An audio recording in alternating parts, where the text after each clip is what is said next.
بسم اللہ الرحمن الرحیم۔ خدا کے تصور کے حوالے سے ایک سوال اور غلط فہمی جو اکثر لوگوں میں جنم لیتی ہے وہ یہ ہے کہ ہمیں ظاہر ہے کہ خدا کی ذات کے بارے میں کچھ معلوم نہیں ہے۔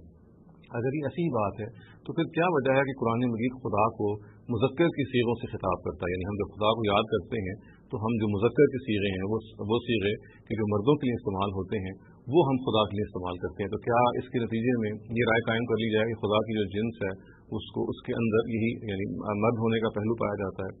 تو دیکھیے، قرآن مجید کو سمجھنے کے لیے اور اس طرح کی باتوں کو سمجھنے کے لیے بنیادی طور پر جس بات کی ضرورت ہے وہ یہ ہے کہ ہم زبان کے پہلو سے اپروچ کریں معاملے کو۔ اور یہ بات تو بالکل قطعی اور بالکل طے ہے کہ انسان کے پاس نہ کوئی ذریعہ ہے اس چیز کو جاننے کا کہ اللہ تعالیٰ کی ذات کیسی ہے، وہ کہاں پائی جاتی ہے اور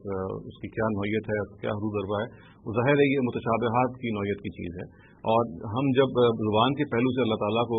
مذکر کی صیغوں سے مخاطب کرتے ہیں تو یہ اصل میں یہ انسان کا وہ ایک تعامل ہے، انسان کی وہ پریکٹس ہے جس نے خود اختیار کی ہے، اور ظاہر ہے کہ آسمانی کتابوں نے پھر اس کی زبان کو جو انسان نے خود اختیار کیا اس کو اڈاپٹ کر لیا۔ چنانچہ اگر اس کے پیچھے آپ جھانک کے دیکھیں تو وہ نفسیات یقیناً سامنے آتی ہے کہ جب اللہ تعالیٰ کے حوالے سے جب انسان اپنے آپ کو ریلیٹ کرتا ہے تو وہ اس کو مذکر ہی کی صیغوں میں ریلیٹ کرتا ہے، اس لیے کہ ان مذکر ہی کی صیغوں کے اندر جو قوت اور ایک جمال اور ایک شوکت کا پہلو پایا جاتا ہے وہ مؤنث صیغوں سے نہیں پایا جاتا یا مؤنث صیغوں کے معاملے میں نہیں پایا جاتا۔ تو یہ انسان کا کانسیپٹ ہے، کیونکہ انسان دو ہی اس طرح کے صیغوں سے یا دو ہی جینڈر سے واقف ہے، تو وہ اس نے جب خدا کو مخاطب کیا تو اپنے ذہن میں تصور قائم کیا کہ کیونکہ وہ ایک باجبروت ہستی ہے، ایک طاقتور ہستی ہے، تو اس کے لیے مذکر ہی کے صیغے موضوع ہوں گے، اور اس کے پیچھے نفسیات کے کار فرما ہے۔ اس کا مطلب ہرگز یہ نہیں ہے کہ خدا کا صیغہ کوئی قرآن خاص طور ہم اس کے بارے میں طے کر رہے ہیں کہ ان کی جو جنس ہے وہ خاص نوعیت کی ہے، وہ مردوں کی جنس سے بلانگ کرتے ہیں، نہیں، یہ بات ساری کی ساری زبان سے متعلق ہے۔ یہ انسان کا جو زبان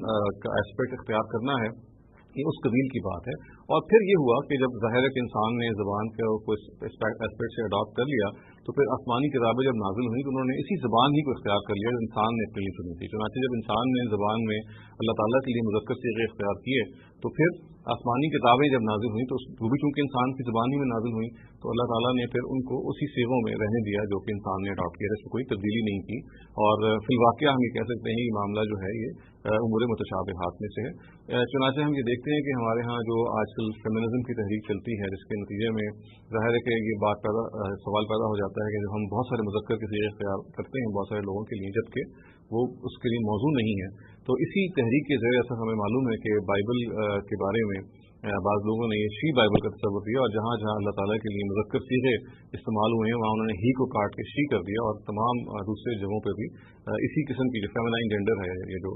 مؤنث صیغے ہیں ان کو اڈاپٹ کر لیا۔ تو یہ ظاہر ہے کہ ایک ایسا واقعہ ہے جو صرف زبان سے ناآشنائی کی وجہ سے پیدا ہوا ہے، اور اس وجہ سے پیدا ہوا ہے کہ گویا کہ وہ یہ سمجھ رہے ہیں لوگ کہ خدا تعالیٰ کی جنس ہے جو انسان نے طے کر دی ہے، اور اگر مذکر طے کر دی ہے تو انہوں نے رد عمل میں آ کے کہا کہ ہم مؤنث کو نہیں طے کر سکتے۔ دیکھیے، یہ مذکر اور مؤنث کا جیسے کہ میں نے اس کے سرے سے مسئلہ ہی نہیں ہے، یہ انسان کی اپروچ ہے خدا کی طرف، اور خدا نے اس انسان کی اپروچ کو جیسا کہ اس نے اس کو سمجھا اڈاپٹ کر لیا۔ میں نے جیسے کیا شروع میں کہ خدا نے اپنے آپ کو انسان نے جب خدا سے اپنے آپ کو ریلیٹ کیا تو ریلیٹ کیا ایک مذکر جینڈر سے یا مذکر صیغے سے، اس لیے کہ اس کے اندر ایک طاقت اور ایک قوت اور ایک شوکت کا پہلو پایا جاتا ہے، اور اللہ تعالیٰ نے جب اپنی کتابیں نازل کی تو اسی چیز کو اڈاپٹ کر لیا۔ اور یہ جب اڈاپٹ کیا تو اس کا ہرگز مطلب یہ نہیں ہے کہ وہ صیغے اپنے جنس کے بارے میں کوئی ورڈکٹ دے رہے ہیں، بلکہ وہ انسان کے اس تعامل کو اس زبان دانی کے پہلو سے جو زبان انسان نے اڈاپٹ کی ہے اس کو اللہ تعالیٰ نے بین ہی انسان کے اس فیصلے کو قبول کر لیا۔ جہاں تک اللہ تعالیٰ کی جنس کا تعلق ہے ظاہر ہے اس کے بارے میں ہم کچھ نہیں کہہ سکتے، نہ ہی ہمیں کچھ کہنا چاہیے، اور نہ ہی جب ہم مذکر صیغے بول رہے ہوتے ہیں تو اصل میں ہماری یہ مراد ہوتی ہے کہ خداوند تعالیٰ کوئی مذکر ہستی ہے۔ اقول قولی ھذا واستغفر اللہ لی ولکم ولسائر المسلمین والمسلمات۔